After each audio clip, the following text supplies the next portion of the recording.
Az önce iman eden kardeşimiz sahneye çıkmak istiyor. Birkaç kelime ifade etmek istiyor. Duygularını da dile getirmek istiyor.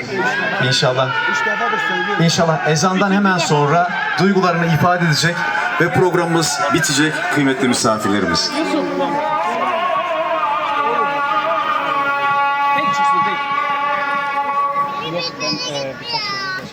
Maşallah.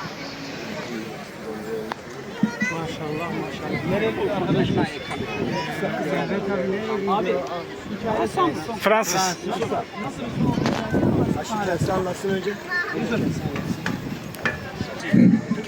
Assalamu alaikum. Yusuf.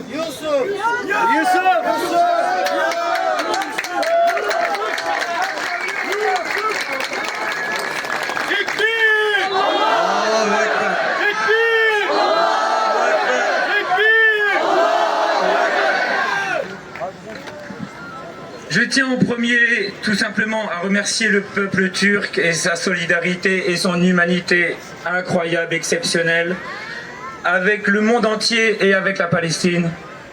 Öncelikle Türk halkına teşekkür ediyorum. Birliğinden, beraberliğinden, yardımından Filistin halkına dolayı. Nous sommes dans ce convoi pour recréer une famille, pour recréer une humanité, pour changer le monde pour nos enfants et pour faire que cette terre soit enfin un espace de paix et de dignité humaine. Filistin konvoyunda yeniden bir aile oluşmak, yeniden bir ihtiyacımız olan birlik beraberliği sağlamak amacıyla biz burada bulunuyoruz ve olacak inşallah. Le génocide à Gaza et la colonisation en Cisjordanie ne peut plus continuer. Nous devons nous éveiller, nous devons nous reformer une nouvelle famille et faire grandir ce monde dans la paix et la dignité.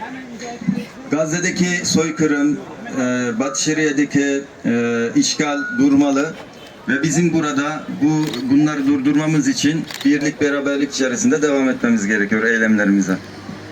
Yerinden, iniden, özgür Filistin. Nehirden Denize, özgür Filistin. Nehirden, denize, özgür Filistin.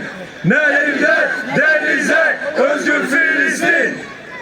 Tekbir! Allahu Ekber! Tekbir! Allahu Ekber! Tekbir! Allahu Ekber! Tevhid! La ilahe illallah! Tevhid! La ilahe illallah! Tevhid! La ilahe illallah! Elhamdülillah. Tekbir! Tekbir! Tekbir! Tevhid! La ilahe illallah! Tevhid! La ilahe illallah! Tevhid! Arkadaşlar Allah razı olsun. Allah razı olsun. Hepinizden teşekkür ederim.